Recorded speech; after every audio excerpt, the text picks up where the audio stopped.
ఒకరే పెద్దలు గౌరవనీయులు శ్రీహరి గారు గతంలో టీఆర్ఎస్ పార్టీలో ఉండి వాళ్ళకి మేనిఫెస్టో పెట్టి పక్కకు పెట్టడం మోసం చేయడం అలవాటు కాబట్టి మేము కూడా అట్లా చేస్తాం అనుకుంటున్నాం. మీరు ప్రతి దాన్ని అడగలేదు అధ్యక్ష.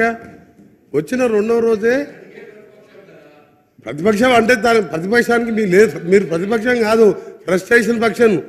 అధికారం పోయింది, ఏం చేయాలి అంటున్నాడు. మా రేవంత్ రెడ్డి గారు కాదు, మన హరీష్ రావు గారు అంటున్నారు నేనే సీఎం అయితే అని. అంటే కొంచెం ప్రాబ్లం వచ్చింది అదే వీళ్ళకి. దానికి మనం ఏం చేయలేము, ఇక దాన్ని ఎవరేం చేయలేరు. ఇక దేవుడు కూడా కాపాడలేడు. ఒక్క నిమిషం సార్, దేవుడు కూడా కాపాడలేడు వీళ్ళని, దేవుడు కూడా కాపాడలేడు. రాక రాక నలగొండకు వచ్చింది అధ్యక్ష. మన వర్షాలు లేక ఇబ్బంది పడుతున్నాం, మంచినీళ్ళు లేవు. జగన్మోహన్ రెడ్డి బిర్యానీ తినిపించిండు, రాసిచ్చిండు. వస్తా అధ్యక్ష, వస్తా వీళ్ళు ఎమ్మెల్యే అధ్యక్ష. ఎంత ఐరన్ లేక అంటే వీళ్ళ పార్టీ వస్తా పాప 38 ఏళ్ళ ఓంకువాడు సార్.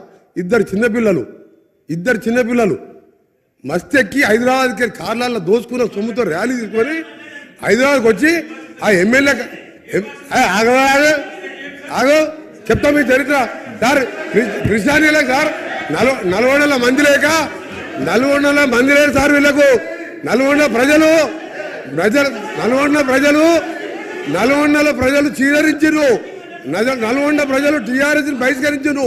హైదరాబాద్కి వెళ్ళి రౌడీల కార్లు వేస్తే సార్ ఆ ఓంకాడు చనిపోతుంది సార్. ఓంకాడు చనిపోయింది సార్.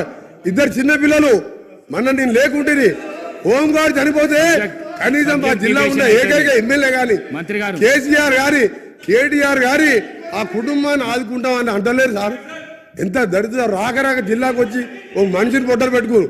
ఈయన మేనిఫెస్టో గురించి మాట్లాడుతున్నాడు సార్. ఒకటే చెప్తుంది సార్, ఈయన మేనిఫెస్టో 2001లో పార్టీ పెట్టింది సార్. నీ దుకాణం మంత్రి గారు దుకాణం మంది సార్. ఒకటి సార్ అసలు పాయింట్కి వస్తున్నా సార్. అసలు పాయింట్కి వస్తున్నా. అరే మీ చరిత్ర చెప్తా సార్. 2001లో సార్ కేసీఆర్ గారు పార్టీ పెట్టిండు సార్. పార్టీ పెట్టినప్పుడు ఏం చెప్పిండు సార్, ఈ రాష్ట్రానికి మొదటి ముఖ్యమంత్రి దళితుడే.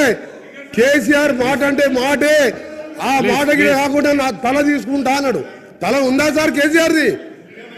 దళితుడు ముఖ్యమంత్రి చేసిన దళితుడు ప్రతిపక్ష నాయకుడు అయితే, అదే బట్టి విక్రమ్ దళితుడు ప్రతిపక్ష నాయకుడు అయితే ఆయన గడుకో సార్. ఆ స్థానం చూడలేక 13 సార్ చాలా ఇంపార్టెంట్ సార్. ఇది చాలా ఇంపార్టెంట్.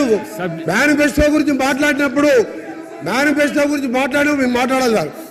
దళితుడు ప్రతిపక్ష నాయకుడు అయితే ఓర్వలేక 13 మంది ఎమ్మెల్యే అంగట్లో పశువులను పోయినట్టు కొని మా దళిత ప్రతిపక్ష నాయకులు ఈ రోజు మేనిఫెస్టో గురించి మాట్లాడతా కేసీఆర్ గారు మేనిఫెస్టో టీఆర్ఎస్ పార్టీ నీ అబద్ధాల పార్టీ.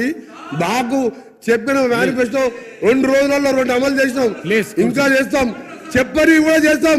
మీ దుకాణం బంద్ చేస్తాం. మీరు అనవసరంగా మాట్లాడుతున్నారు. శ్రీహరి గారు